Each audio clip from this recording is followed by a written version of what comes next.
E estamos no ar com mais um Semana em 3x4, hoje mais cedo às 6h30 da tarde. Hoje recebemos 3 convidados, 3 candidatos à Prefeitura Municipal de Peruíbe. São eles Gilberto Giba do PSOL, Edson Milman da Rede Sustentabilidade e Alex Matos do Podemos. Começa agora o Semana em 3x4.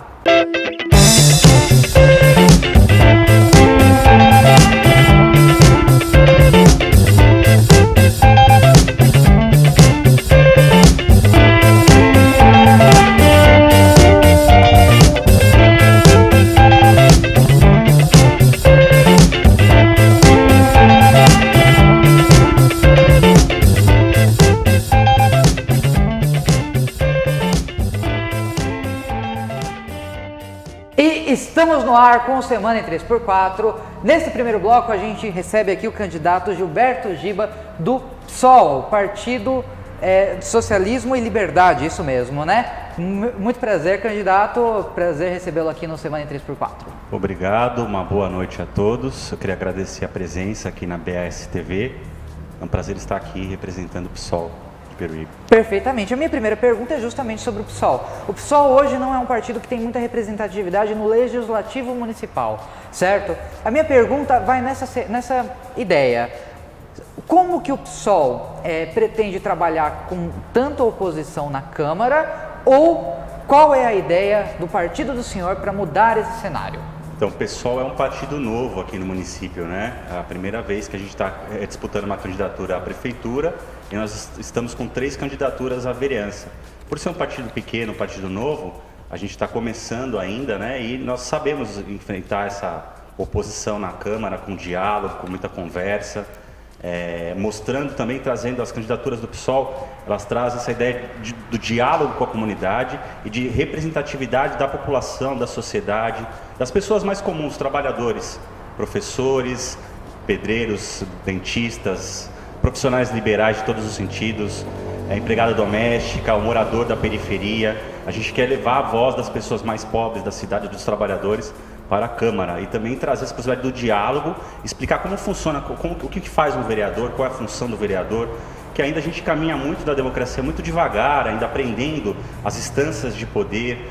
Então a gente, por acreditar que a democracia é algo muito novo, muito recente, nós do PSOL também vamos trazer esse diálogo com a população e representar a população na Câmara e sempre estar mostrando o que está acontecendo, as decisões, como que é feito, principalmente acompanhar as decisões do Executivo, fiscalizar o Executivo, que é uma das principais funções da vereança. E os nossos 3 candidatos, que representam aqui o coletivo Girassol, Pedro também, que é um outro candidato professor, né? As nossas 3 candidaturas, Levi, Nizete e Pedro, a vereança, são responsáveis por essa representatividade na nossa Câmara. Muito bom. Estão aqui comigo Jonatas Versolato, Thaís de Jesus. Vou começar com a Thaís hoje. Por favor, Thaís, sua pergunta ao candidato. Boa noite, candidato. A minha pergunta é sobre o projeto que a gente viu na sua campanha, que é o Girassol, para idosos, onde eles receberiam cuidados médicos, teriam contato com outros idosos, se divertiriam, fariam atividades, enfim, seria tudo ali para os idosos, né? Eu gostaria de saber como viabilizar esse projeto e como que ele vai funcionar ao certo. O projeto Girassol, a primeira coisa é que o nosso plano de governo é um dos únicos planos que tem uma parte inteira dedicada aos idosos. Então a gente vem com esse princípio de fazer com que o Estatuto do Idoso seja cumprido na cidade e que principalmente nas periferias da cidade estejam lugares para receber os idosos. A gente sabe hoje que a maior parte do cuidar, né, das pessoas é uma função das mulheres, na maior parte do Brasil. E a população brasileira está envelhecendo, nós estamos numa cidade onde tem muitos idosos. Então, a gente sabe que muitas vezes a mulher encontra dificuldade, não tem com quem deixar o idoso, precisa fazer uma compra, precisa ir ao mercado, precisa ir ao centro, e o idoso fica às vezes sozinho em casa. E a gente sabe que pode ser criado um lugar, né, para receber o idoso e o idoso ter ali toda a atenção necessária, o tratamento necessário, enquanto essa pessoa está se deslocando. É um cuidar muito importante, como a gente cuida das crianças, dos adolescentes, nós temos que cuidar dos idosos.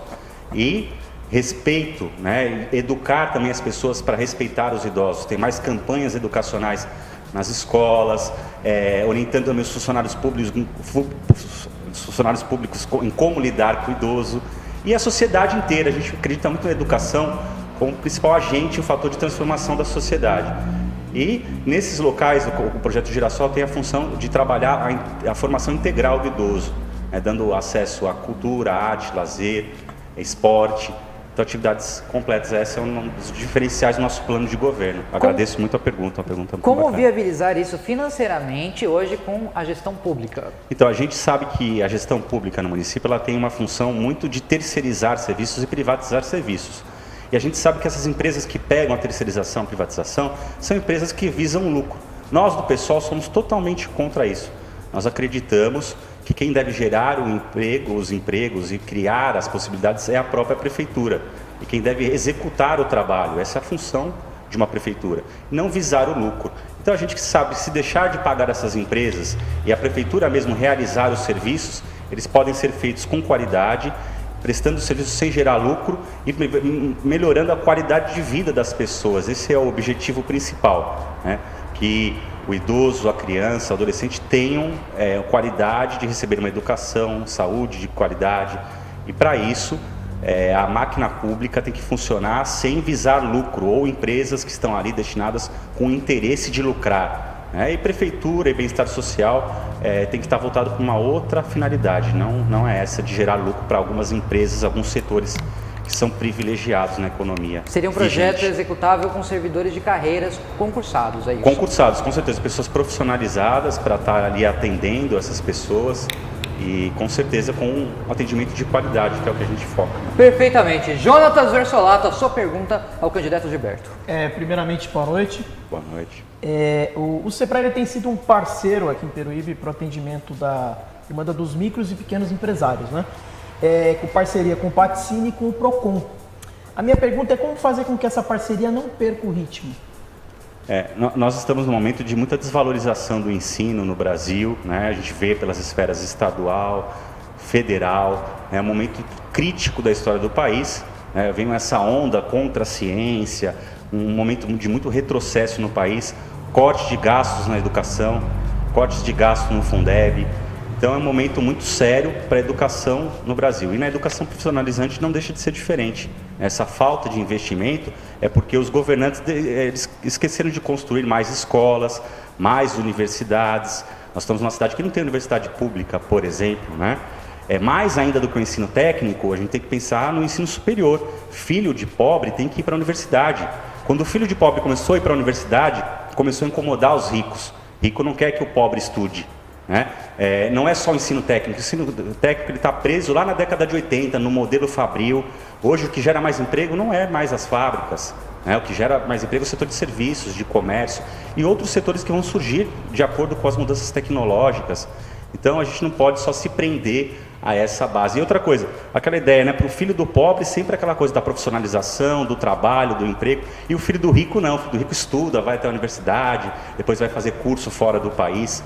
A gente tem que ter os mesmos direitos iguais. Nós estamos numa cidade muito desigual, nesse sentido. Mas é muito importante, sim, a parceria com o Sebrae, a escola técnica, mas a gente não quer só isso, não. A gente quer que o filho do pobre, do trabalhador, o peruibense, tenha direito a estudar no colégio público, depois fazer faculdade, numa faculdade pública, onde tenha tripé, ensino, pesquisa e extensão, que é o diferencial que a universidade pública traz, né?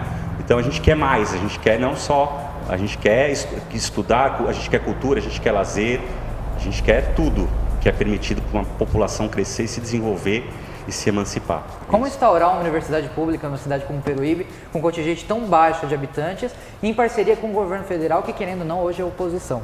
A gente tem uma dificuldade, que é estar no momento em que o governo joga contra a expansão do ensino superior. Mas a gente sabe que existem outras cidades aqui do entorno que conseguiram trazer as universidades para as suas cidades. É o caso de Registro, é o caso de São Vicente.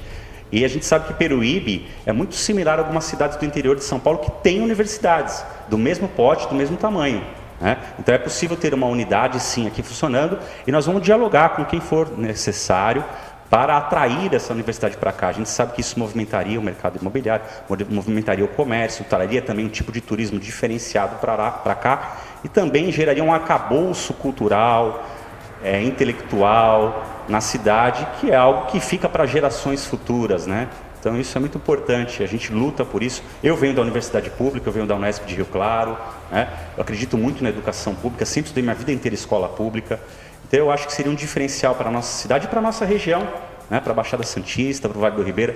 Todo morador de Peruíbe eu vejo aqui passando, vê lá o Hotel Glória abandonado, né? Triste, esses latifundiários urbanos que deixam espaços vazios aqui, né? E a gente deveria começar a ocupar esses espaços e transformar esses espaços em espaços sociais, de uso social. Não deixar a especulação imobiliária tomando conta, esses latifundiários urbanos que estão aqui tomando conta da nossa cidade. A gente não pode aceitar que isso continue. Então é um sonho de muito morador que Peruíbe não tenha só uma função. A gente vê agora a situação da pandemia, né? Uma cidade que depende só do turismo, ela tem uma perda econômica, uma dificuldade econômica muito forte nesses momentos. Então, tendo outras funções, atribuindo outras funções, os municípios ganham muito mais representatividade e também muito mais poderio de desenvolvimento social e econômico. Perfeitamente. Thaís de Jesus. Minha pergunta agora é sobre segurança pública, né? A mulher, no Brasil inteiro, vem sofrendo com muita violência e abusos, né? Então, eu gostaria de saber, inclusive está tendo, né, repercutindo na grande mídia, o caso da Mariana Ferrer. Gostaria de saber a posição do candidato quando é o caso da Mariana Ferrer e como vai trabalhar na segurança da mulher em Peruíbe. Esse é um tema principal do nosso plano de governo. As mulheres, elas são foco do nosso plano de governo. A gente está numa cidade que é a 6ª cidade mais violenta do estado de São Paulo, Peruíbe, e um dos casos é a violência contra a mulher. A gente sabe dos altos índices de violência. A gente vê esse caso da Mariana Ferrer, é um caso muito triste, né, onde a justiça agiu de uma maneira inescrupulosa. A gente tem muito a lamentar e se indignar e se revoltar, né, que isso não se repita na nossa sociedade, que nós temos que fiscalizar, estar ali, apontando, conversando com as pessoas, dialogando sobre isso, que a violência contra a mulher é algo que assusta a nossa sociedade. Agora, durante a pandemia, a gente teve muitos casos, aumentaram os números de casos de violência contra a mulher, né? E então é um dos nossos planos, nosso governo é justamente combater, né, a violência contra a mulher. E o plano nosso de segurança pública, ele vai além, né? A gente pensa na desmilitarização da polícia. A gente quer que dos nossos jovens, né, as pessoas, os pobres, os negros, as pessoas que morrem na periferia. Chega de tanta violência. Esse plano de política pública de segurança, ele deu totalmente errado, aumentando o efetivo de polícia, colocando câmera e monitoramento. A gente sabe que o que combate realmente a violência é políticas voltadas para diminuir, né, a desigualdade social, que é muito grande no nosso país. Então nós precisamos investir em políticas nesse sentido e não só jogar desculpa, aumenta a violência porque é o período do turismo, que o turismo vem para cá, né, começa o fluxo e a violência aumenta. E isso é uma desculpa que eles estão dando há 15, 20 anos, e a nossa cidade sempre no topo ali dos rankings de violência. A gente está numa cidade extremamente desigual e só se vai combater a desigualdade social com políticas públicas efetivas. Desmilitarização da polícia não seria um assunto mais para o governo do estado de São Paulo? Começa aqui na Guarda Municipal, né? Porque eles estão querendo armar a Guarda Municipal. Nosso projeto é o contrário, é criar um guarda comunitário, um guarda que interaja com a população, criar uma delegacia da mulher 24 horas, apoiando e indo contra a violência contra a mulher, contra a violência do jovem da periferia. A gente teve caso aqui de jovens a serem assassinados em bailes funks na cidade, né? E isso não pode acontecer. Eu sou pai, sou professor, né? Eu não quero ver alunos meus morrendo, crianças, jovens morrendo na periferia aqui da cidade. Eu acho que não é esse o caminho. Não é com violência, com educação, criando alternativas, dialogando com as pessoas. Então a gente não quer isso, a gente quer ir além e debater uma nova sociedade, um novo modelo de segurança pública, e começa daqui nos municípios, em que a gente não vai incorporar a militarização da polícia, pelo contrário, uma polícia que seja parceira da sociedade, que caminhe junto, que as pessoas não tenham medo da polícia, isso é muito importante, né? E ela precisa mostrar isso para a população, se humanizar mais, né? Se coletivizar mais e também aumentar a questão de paridade de gênero dentro da segurança pública, né? Que é extremamente masculinizada e há poucas mulheres, em todos os setores, né, gente? A gente está aqui numa gestão, no governo federal, no governo estadual, onde há um grande domínio da presença de homens, né? Nós precisamos dar mais espaço para as mulheres, ter mais paridade de gênero, né? Em todos os sentidos, isso é muito importante. Perfeitamente. Jonatas Versolato, a pergunta é sua. Candidato, sendo Peruíbe do tamanho que como ter uma logística adequada para o transporte público municipal? Então, justamente, a gente tem um plano para a mobilidade pública muito interessante, que começa com a tarifa zero, né? Que não é uma invenção nossa, já tem outros municípios fazendo, como Agudos, Vargem Grande Paulista. A gente quer trazer para cá essa tarifa zero. Parte do transporte já é custeado pela prefeitura, a gente sabe dos problemas que tem também, contrato que foi assinado com a empresa que aí está. A empresa que aí está oferece um serviço muito ruim para a cidade. Se você perguntar para os moradores, eu vou nos bairros aqui, converso com os meus alunos, a dificuldade que é andar de ônibus em Peruíbe, né? E a gente sabe que mobilidade pública não é só ônibus, todo o sistema de mobilidade que envolve, né? As ruas, pavimentação, está tudo de acordo, o calçamento para as pessoas poderem transitar a pé, a questão das ciclovias, né?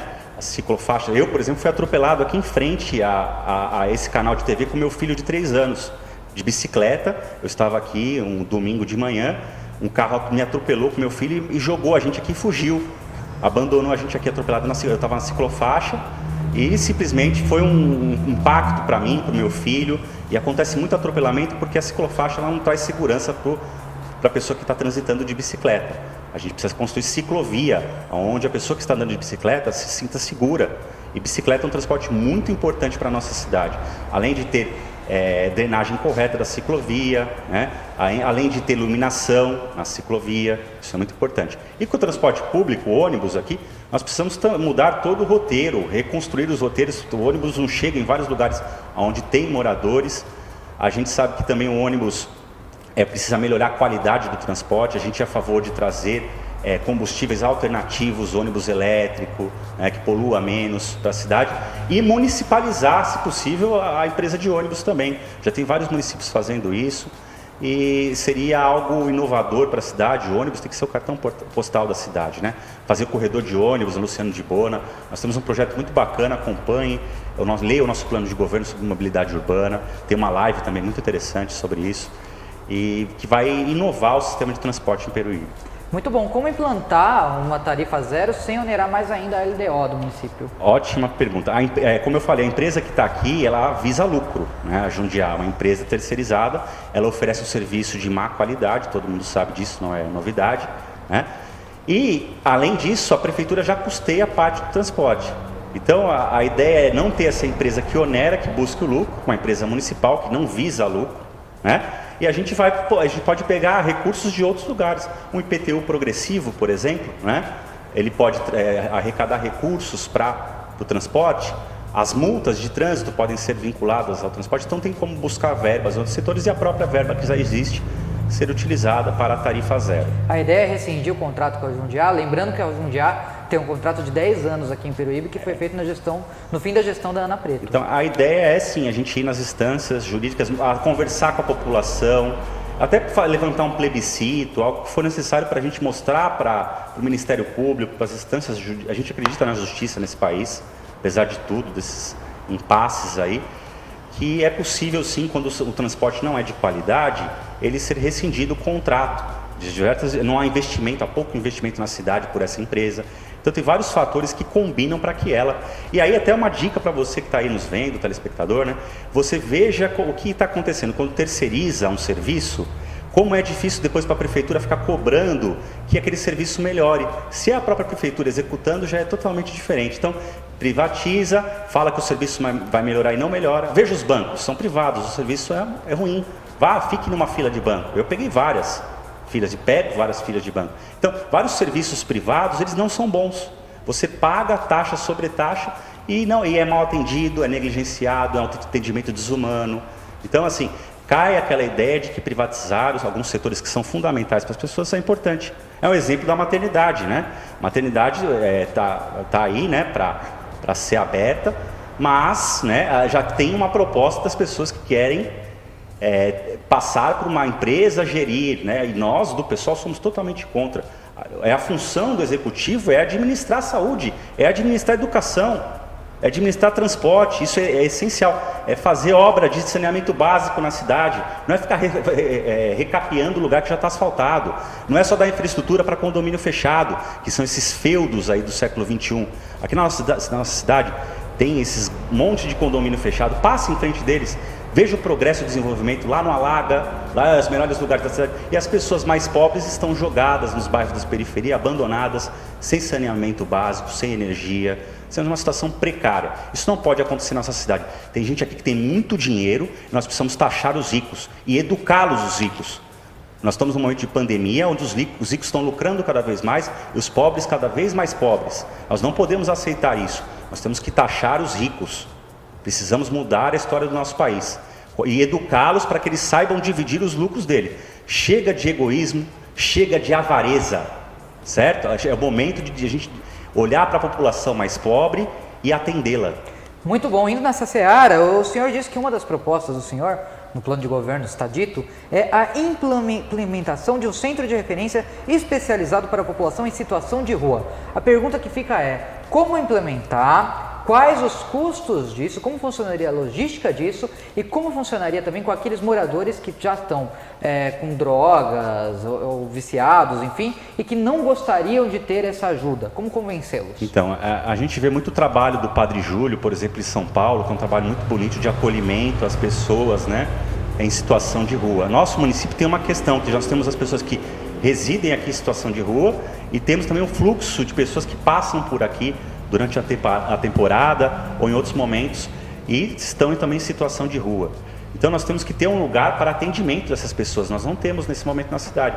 É só a gente sair aqui agora e andar, a gente vai ver várias pessoas aí que estão abandonadas à mercê da violência, das drogas, do álcool, né? Então a gente sabe que esse atendimento tem que ser humanizado, com carinho, com afeto. Essas pessoas precisam de atenção, né? Elas precisam de apoio psicológico, psiquiátrico. Então nós deveríamos ter um lugar para receber essas pessoas, onde elas possam passar uma noite, dormir, não ficar ao relento.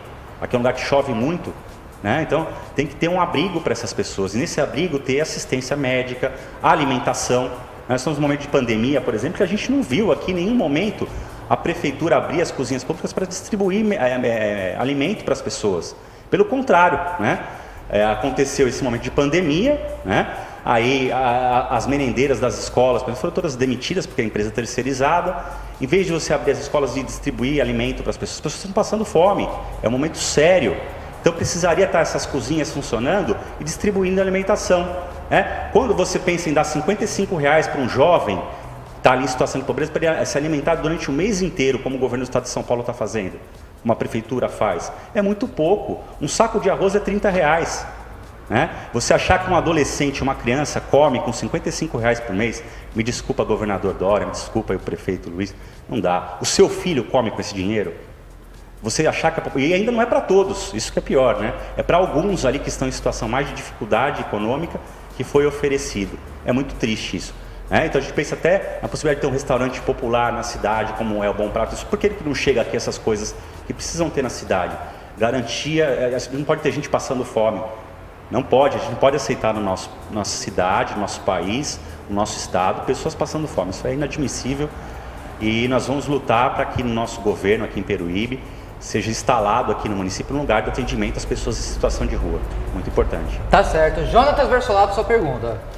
Candidato, nós temos aqui o projeto Economia Solidária, né, que ajuda vários agricultores a vender o seu plantio, inclusive até usado em merendas escolares.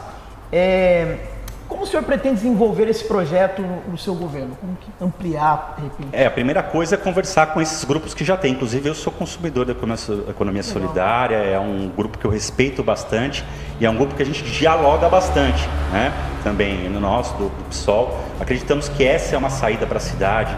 Peruíbe tem histórias lindas, a gente tem uma moeda social, não sei se vocês já utilizaram, o Itatins. Né? O Itatins é uma moeda que circula aqui na economia solidária. Em algumas feiras, no Guaraú, né? Então é possível ter imagina a gente ter uma moeda social que circule no município nesse momento de pandemia, de crise econômica. Por que não? Por que não ampliar essa moeda? Por que não ampliar o atendimento a essas pessoas? Por que não mostrar mais para a sociedade que existe economia solidária? Então a gente quer divulgar, dialogar com esses grupos e ampliar cada vez mais. A gente sabe que a economia solidária, os produtores rurais têm uma preocupação com uso de defensivo agrícola, buscam um cultivo sem agrotóxico, buscam fazer uma alimentação mais sadia, de qualidade. A gente está numa cidade que tem muito potencial para essa coisa da gastronomia. Imagina a gente ter uma universidade aqui com um curso gastronômico. Peruíbe é uma referência nessa questão, né? E buscar nessas novas possibilidades, né, que estão surgindo para a gente descobrir novos alimentos mais saudáveis. Isso traz qualidade de vida, isso é muito importante. Então, a economia solidária é o que a gente apoia, né, e sabemos também no retrocesso que nós estamos passando nesse momento. A PL 529, por exemplo, ela vai eliminar, né, a presença física das casas de agricultura, que vão gerar um impasse aí no atendimento ao agricultor, pequeno agricultor, que depende do atendimento da CAT, que depende do atendimento da Codeagro, assim como as comunidades tradicionais da cidade, indígenas. Então, essa destruição, esse desmonte que está sendo feito em nível estadual, em nível municipal, vai trazer alguns percalços para a nossa cidade. E é nesse momento que a gente tem que se unir e ir contra esse desmonte, porque isso vai afetar o pequeno produtor, vai afetar o pescador na cidade. Então, a gente tem que buscar a economia solidária, é muito importante. As mulheres que estão aí por trás também da economia solidária, a gente sabe o papel importante delas na cidade. Então é isso, a gente vai fortalecer a economia solidária, é algo muito importante para o nosso governo. O senhor falou em dado momento na nossa conversa aqui sobre o Hotel Glória e o fato dele estar abandonado. Ele é uma propriedade privada. Como que a prefeitura conseguiria tomar essa propriedade, fazer as reformas, a estrutura necessária para poder usar ela de uma maneira adequada para a população? E aproveitando que o nosso tempo já está estourando, fazer a última pergunta. Por que Peruíbe, candidato? Vamos lá, a gente sabe, eu citei o Hotel Glória, mas poderia ser outro lugar. A gente sabe que a gente precisa educar os ricos, como eu falei, para eles serem menos avarentos, muito menos egóicos do que eles são, e começar a distribuir e dividir a riqueza deles. A gente não pode viver numa cidade onde tem uma pessoa que tem 70 casas de aluguel e tem gente que não tem uma casa para morar, ou mora em uma condição precária de moradia, num barraco de madeira com esgoto a céu aberto. Isso não é normal, não é normal, isso é anormal. Outra coisa, esses espaços vazios da cidade. A gente pega aqui o bairro onde está localizado aqui, por exemplo, a televisão, tem vários terrenos vazios que não têm uso social. E se tiver irregular, não estiver pagando, nós vamos fazer a Constituição ser aplicada. Não é uma vontade minha, é uma vontade da lei. E a lei diz bem claro, né, que esses imóveis, esses espaços vazios têm que ser sobretaxados. A questão do IPTU progressivo já vai trazer uma melhora nesse sentido. Nós temos que taxar os ricos, taxar os que têm mais e colocar essas pessoas contra a parede, que é o que nunca foi feito aqui. A especulação imobiliária deita e rola, né, deixa aí ocupações acontecerem, vende terrenos de maneira irregular. A gente sabe o que está acontecendo na cidade, é feio, é gritante isso, não pode saber. É área para ocupação sem ter um mínimo de infraestrutura de saneamento básico. Em nenhum lugar desse estado é normal isso. Não é normal, gente. E a gente tem que educar os ricos, conversar com eles, dialogar para eles começarem a dividir com a gente. Da melhor forma possível, com o cumprimento da lei, se for necessário. Perfeitamente. Por que Peruíbe? Porque Peruíbe. E o último minuto para pedir o voto, hein, candidato? Tá. A primeira questão é porque, como diz Gilberto Gil, onde a água do mar não bate o meu coração. Então eu escolhi Peruíbe. Peruíbe eu conheço desde a década de 90, que eu vinha para cá. Meu pai era professor de geografia, ele fazia muito trabalho de campo aqui na Jureia, trazer os alunos.